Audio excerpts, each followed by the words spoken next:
여러분 안녕하십니까? 나눔과 배려를 실천하는 복지TV 전북방송이 8월 4일 월요일에 보내드리는 이슈 브리핑 전북입니다.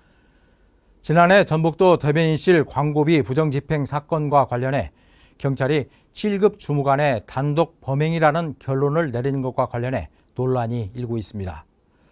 전북경찰청 반부패 경제범죄수사대는 공전자 기록 유작 등 혐의로 전북도 7급 공무원 A씨를 검찰에 송치했습니다. A씨는 도청 행정 광고를 진행하면서 상급자의 전자서명을 무단으로 사용했습니다. 심지어 대변인 방의 비밀번호를 알아낸 뒤 대변인이 퇴근하거나 방을 비운 틈을 타 전자결제를 한 것으로 알려졌습니다.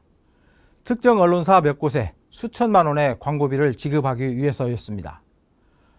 앞서 전북도 감사위원회는 7급 A씨의 상급자인 6급 B씨도 관여했다고 보고 두 사람에 대한 중징계와 함께 수사를 의뢰했습니다.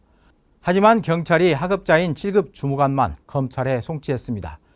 7급 A씨는 경찰 조사에서 자신이 모든 것을 주도했다고 진술한 것으로 알려졌습니다. 하지만 수사 결과에 대한 의문은 가시질 않습니다. 특히 경찰은 주무관 한 명이 상사의 청탁이나 지시 없이 독단적으로 수천만 원의 광고비를 집행했다고 봤지만 위계 질서가 분명한 공직사회 특성상 이해하기 힘들다는 게 도청 안팎의 지적입니다. 또 5급 승진에 목을 맨 B씨는 광고비 집행 외에도 몇몇 언론인들에게 향응을 베풀었는데 이 돈이 어디에서 지출했는지도 밝혀져야 합니다.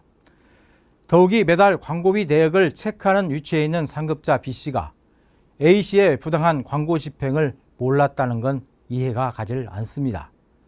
그런데도 경찰이 하급자인 7급 주무관 A씨만 검찰에 송치하면서 명확한 사실 규명에는 한계를 드러냈다는 지적이 나오고 있습니다. 특히 이 사건은 지난해 10월 전북자치도 감사위원회가 퇴직을 앞둔 전임 대변인의 청탁을 받은 A씨와 B씨가 새로 부임한 대변인 모르게 서명을 도용해 광고비를 부단 집행했다는 감사 결과를 발표했는데도 이 부분은 밝혀내지 못했습니다. 그래서 꼬리 자르기식 수사라는 비판이 나오고 있습니다. 특히 퇴직 전 직원에게 특정 언론사 광고비 지급을 부탁한 전직 대변인은 청탁금지법 위반으로 과태료를 부과한다는 방침 이외에 별다른 조치도 취하지 않았습니다. 오히려 퇴직 후 도 산하기관장으로 영전했습니다. 당시 시민사회단체들은 전북도청 대변인실 간부가 일부 언론사에 입막음용 광고비를 지급해 뒷말이 무성하다며 전북도에 철저한 감사를 촉구한 바 있습니다.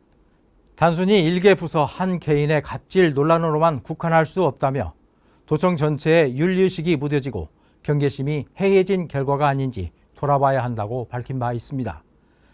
더욱이 경찰은 압수수색 한 번 하지 않았고 수사 초기 사건 관계자들이 공교롭게도 휴대전화를 비슷한 시기에 교체하면서 구체적 지시 상황 등을 확보하지 못한 것으로 전해져 부실 수사 논란은 더욱 커져만 가고 있습니다.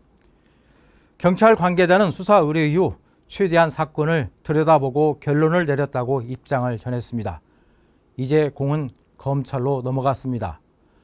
검찰이 그동안의 의혹과 수사 미비점 등을 철저하게 규명해 제대로 수사해 주길 바랍니다. 국민의 소중한 세금을 자기 쌈짓돈쯤으로 여기는 간땡이 부은 이들 공직자들은 법의 준엄한 심판을 받아야 합니다. 나눔과 배려를 실천하는 복지TV 전북방송이 8월 4일 월요일에 보내드린 이슈 브리핑 전북입니다. 이 방송은 환자중심병원 전주대자연병원, 통증 완화에 탁월한 임실 엉겅퀴 크림, 아미노산 코리아의 자부심, 원데이 123 공동 지원으로 제작됐습니다.